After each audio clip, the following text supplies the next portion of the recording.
نحمدہ ونصلی علی رسول الکریم اما بعد۔ میرے بھائی اور دوستو، ہمارے معاشرے میں تربیت نہ ہونے کی وجہ سے عادت سی بن گئی ہے کہ والد بھی بد دعا دیتا ہے، والدہ بھی بد دعا دیتی ہے، اساتذہ مشائخ بھی بعض اوقات بد دعا نکال دیتے ہیں۔ میرے عزیزو، اس سے منع ہے بد دعا سے۔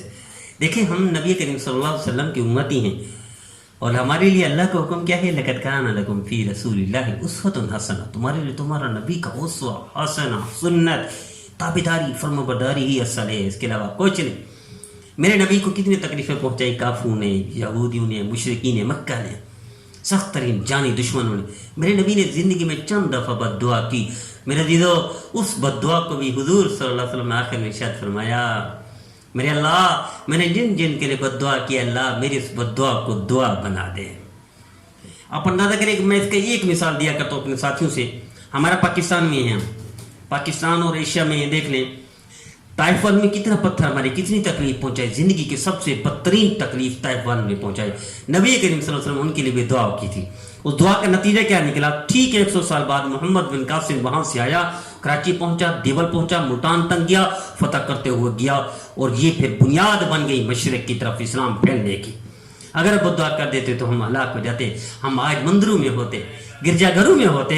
یہ نبی کی دعا کا اثر، ہم براہ راست دعا کا نتیجہ ہیں۔ ہمیں تو شکر گزار ہونا چاہیے، ہمیں تو فرما بردار ہونا چاہیے، ہمیں تو کوئی بد دعا دینی نہیں چاہیے، ہمیں تو کوئی گالم گلوچ، نفرت، کینہ، بغض، غیبت نہیں کرنی چاہیے۔ ہم حضور کے براہ راست ممنون مشکور ہونے چاہیے، احسان ہے ہم پر نبی کے نزول۔ اس لیے حدیث میں ہے میرے عزیزو، کوئی شخص، حضور نے فرمایا، اپنی جانور کو، اولاد کو بد دعا نہ دیں کہ بد دعا لگ جاتی ہے۔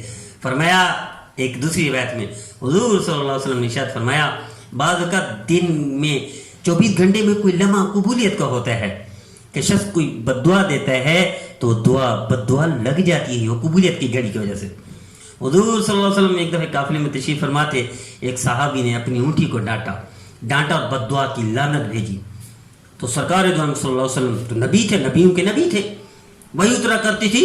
حضور صلی اللہ علیہ وسلم نے ارشاد فرمایا، اس سے اتر جاؤ اونٹنی سے، تو نے اس کے بعد لعنت بھیجی، بد دعا کی ہے، وہ قبولیت کی گھڑی تھی، اب چھوڑ دو اس کو۔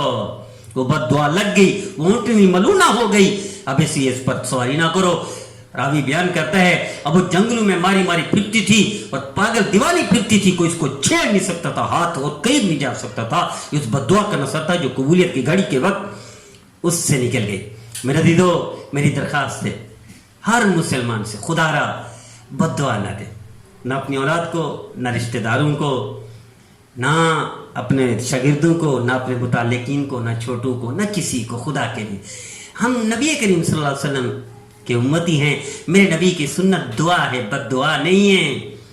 اگر کوئی سچا پیروکار ہے، سچا امتی ہے، سچا تابعدار، فرمانبردار حضور کا بنتا ہے تو بد دعا نہیں دے گا، چاہے جتنی حضور صلی اللہ علیہ وسلم سے زیادہ تکلیف پہنچے کسی کو۔ ہمیں کتنی تکلیفیں پہنچیں گی اولاد سے، والدین یا شاگردوں سے، یا متعلقین سے، مریدوں سے، کتنی تکلیف پہنچے گی۔